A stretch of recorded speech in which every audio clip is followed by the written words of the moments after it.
We have reviewed over 30 smartphones and this video will give you a full summary of all these devices. And not just summary or specifications, I will tell you the exact pros and cons, क्या खास है इन smartphones के बारे में, कैसा experience है use करने में and everything that is important to you जब आप ये phones खरीदने का सोचोगे. And since ये video थोड़ा अलग है, let me share what we have exactly done.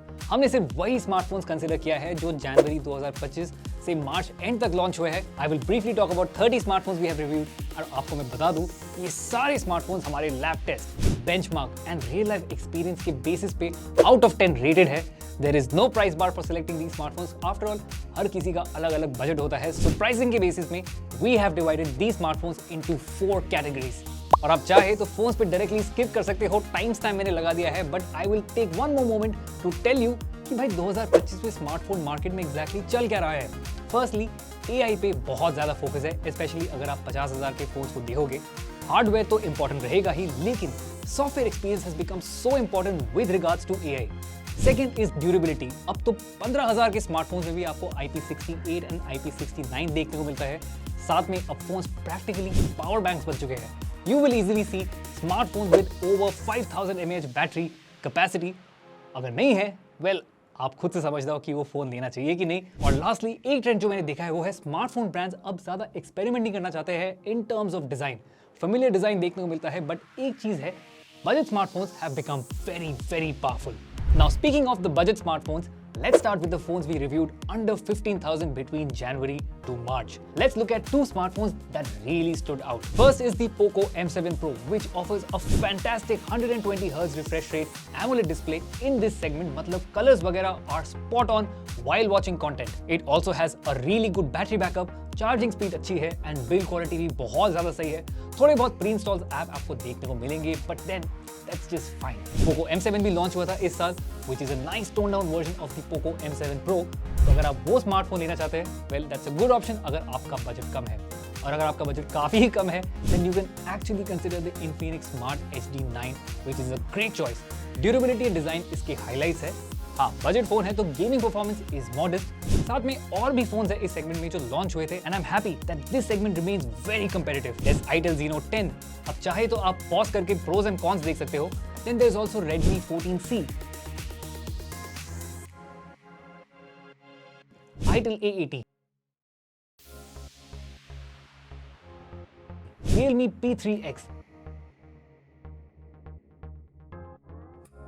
Top rated phone जो इस सेगमेंट में रहा है वो है Vivo T4X. ये परफॉर्मेंस फोकस यूजर्स के लिए बना गया है जिनको गेमिंग का शौक है.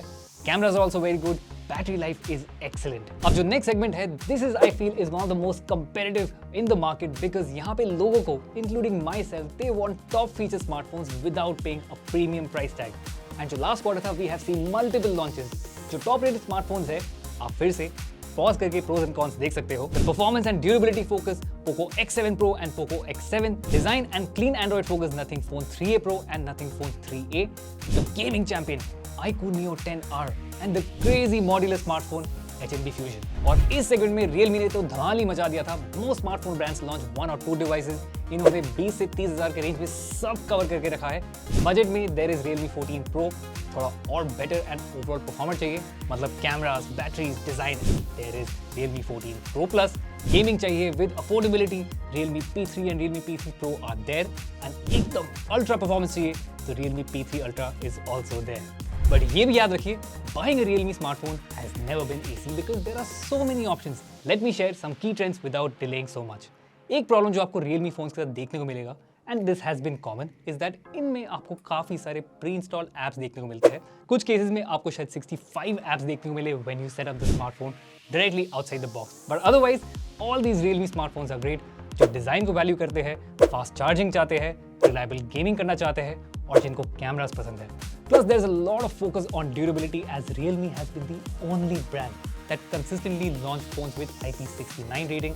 So, मेरा ये recommendation होगा that if you are upgrading your old Realme smartphone, आप एक नया Realme स्मार्टफोन आराम से कंसिडर कर सकते हो, क्योंकि you're already used to the design, you're also used to the software. आप अपना बजट देख लो, whichever falls in the right category, आप वो Realme स्मार्टफोन चूज कर सकते हो.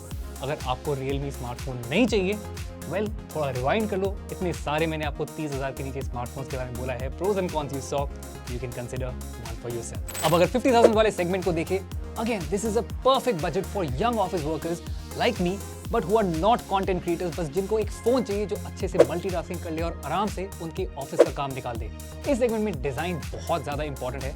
Oppo is doing a great job with the new Oppo Reno 13 Pro, sleek design, great display and good battery. अगर आपको थोड़ा और crazy performance smartphone चाहिए, OnePlus 13R is also a great choice in this segment. Plus it offers one of the best battery backup और design भी थोड़ा iPhone से inspired है, which I'm sure a lot of customers will like. Vivo ने Vivo 50 launch किया था, which is again meant for camera lovers. इसका Smart Aura Light remains one of my favorite features across any price segment. Samsung also launched the Galaxy A36 and A56. दोनों का build quality काफी सही है, काफी premium देखने में है। स्मूथ परफॉर्मेंस आप आराम से एक्सपेक्ट कर सकते हो, but the best of all what makes the smartphone is that इनके जो AI फीचर्स है, you don't get to see those kind of features on smartphones in this segment. And finally, let's look at the flagship segment. And to be fair, almost सारे phones अपने last gen model से काफी similar दिखते हैं, which is fine. जैसे मैंने key trends में कहा था, अभी स्मार्टफोन ब्रांड इतना ज़्यादा एक्सपेरिमेंट नहीं करना चाहते with the design. You might notice different build material though. Premium finish आपको अभी भी देखने को मिलेगा, metal body होता है, vegan leather and a lot of good materials that make the smartphone look and feel very premium. जैसे कि OnePlus 13 के साथ मैंने देखा, फोन दिखने में अपने पुराने प्रेडिसेसर से एकदम सिमिलर है, लेकिन build material is so good and it is so good to touch and use the smartphone in your palm. Samsung also launched the Samsung Galaxy S25 series, which includes 3 models: the regular Galaxy S25, the S25 Plus, जिसका screen size बड़ा है, perfect for those who want to work on a larger screen, and of course, there is the Galaxy S25 Ultra. They all look similar to their predecessors, लेकिन इस बार focus है performance पर। Snapdragon 8 Elite chip से देखने को मिलता है crazy performance, but the favorite, my favorite feature is the Galaxy AI, which is the best AI integration on any smartphone at this point. और generally foldables को अगर देखें, वो थोड़ा लेट से लॉन्च होता है। इंडिया में जनरली जुलाई अगस्त के महीने में हमें foldables देखने को मिलते हैं, लेकिन Tecno impressed us with the Tecno Phantom V Fold 2 with a notebook style folding design. वो भी बढ़िया स्मार्टफोन है, especially for people who want to experience a foldable form factor at a relatively more affordable price tag. And finally, Xiaomi launched the camera-focused, game-changing Xiaomi 15 series. The regular model is perfect for content creators जिनको video बनाना है और जिनको ज़्यादा बल्कि phone नहीं पसंद. On the other hand, the Xiaomi 15 Ultra is one of the best smartphones for professional photographers जिनको कभी-कभार बड़े कैमरा लेके घूमने का शौक नहीं है. They don't want to carry the bulky cameras with them. So उसलिए Ultra will give you some crazy photographic results. And like I said, this is the flagship segment. Of course, ये सारे smartphones feature Qualcomm और MediaTek के flagship chipset. That means अगर आप चाहे, आप खरीदोगे इनको और ये phones आराम से 4 साल तक चलेंगे. So guys, I hope you like this video. These are the smartphones that we reviewed between January 2025 to March 2025.